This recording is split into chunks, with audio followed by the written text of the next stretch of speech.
અરે વાહ, ગ્રીન ભાજી અને સાથે પાઉં એટલે યમ્મી ગ્રીન પાઉંભાજી. ઓમ સાંઈરામ દોસ્તો, રાંધણીમાં આપ સૌનું હાર્દિક સ્વાગત છે. ચાલો આજે બનાવીએ હેલ્ધી સ્વાદિષ્ટ ગ્રીન પાઉંભાજી. એના માટે મેં 1 કપ ફણસી લીધી છે, કાપી લીધી છે. 1 કપ પાલક કાપી લીધી છે. તમે પાલકને વધારે લઈ શકો છો તો વધુ ગ્રીન સારો કલર આવી શકે. અડધો મેં કાંદો લીધો છે, અડધું લીંબુ લીધું છે અને થોડો લીલા કાંદા લીધા છે. 1 બટાટું બાફીને લઈ લીધું છે અને 1 કપ મેં લીલા વટાણા લીધા છે.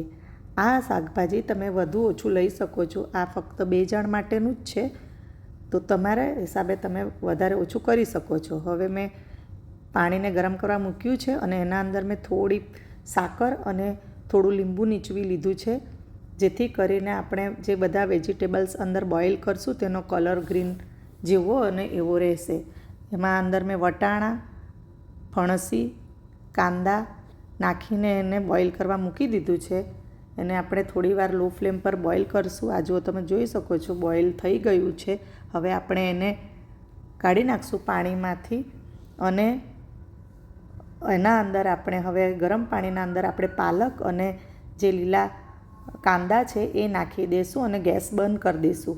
પાલક અને લીલા કાંદાને બોઇલ કરવાની જરૂર નથી. એને ફક્ત થોડીવાર માટે આપણે ગરમ પાણીમાં નાખી અને પછી એને આપણે કાઢી લઈએ પાણીમાંથી અને એને ડાયરેક્ટ આપણે બરફવાળા ઠંડા પાણીમાં નાખશું, જેથી કરીને કલર જેનો એવો ને એવો ગ્રીન રહેશે. હવે આપણે બટાટાને સ્મેશ કરી લઈએ. પાલકમાં આયર્ન, ફોલેટ અને વિટામિન A, C અને Kનો સારો સ્ત્રોત છે, જે આંખો, હાડકાં અને રોગપ્રતિકારક શક્તિ માટે ફાયદાકારક છે. આપણે હવે એને ઠંડા પાણીમાંથી પણ કાઢી લઈએ. લીલા વટાણા પ્રોટીન અને ફાઇબરથી ભરપૂર હોય છે, જેથી તે પેટને ભરેલું રાખે છે અને પાચનમાં પણ મદદ કરી શકે છે. આપણે હવે આ પાલક અને જે આપણે બોઇલ કરેલા બધા આપણા વેજીટેબલ્સ હતા એને બધાને આપણે મિક્સરના અંદર દરદરું પીસી લઈશું. આ તમે જોઈ શકો છો સરસ દરદરું આપણે પીસી લીધું છે. બસ આવી રીતના આ ટેક્સચરમાં આપણે પીસી લેવાનું છે.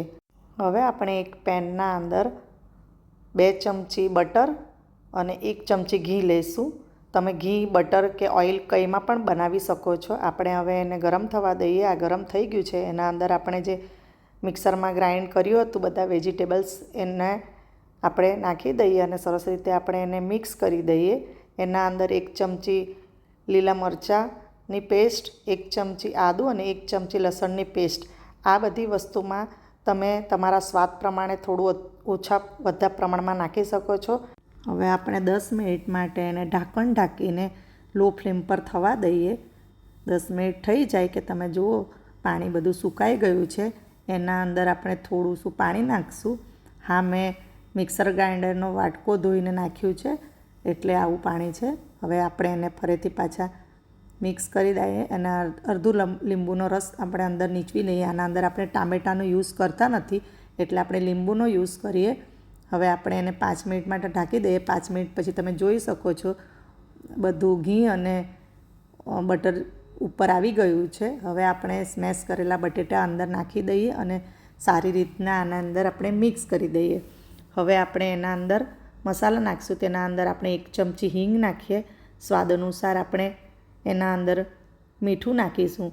સ્પ્રિંગ ઓનિયનમાં પણ વિટામિન C અને એન્ટીઓક્સિડન્ટ હોય છે, જે શરીરને તંદુરસ્ત રાખવામાં મદદ કરે છે અને ભાજીને તાજો સ્વાદ આપે છે. આપણે આના અંદર હવે થોડી સી હળદ નાખવાની છે.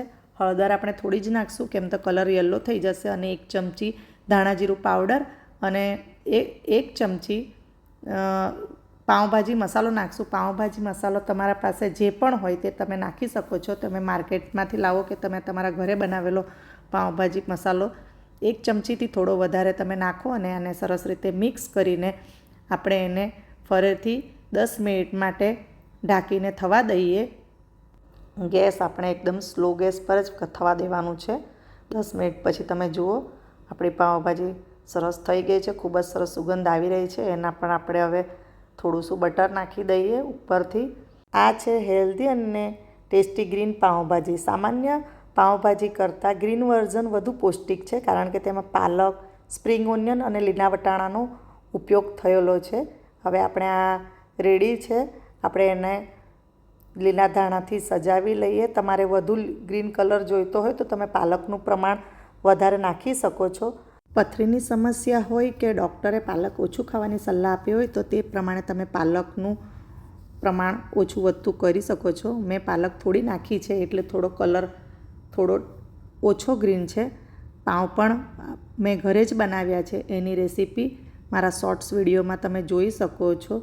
હવે આપણી આ પાઉંભાજી રેડી છે. તમે એને જરૂરથી ટ્રાય કરજો અને મારી રાંધણીને લાઇક શેર સબસ્ક્રાઈબ કરજો. Eat healthy, stay mentally wealthy. Thank you.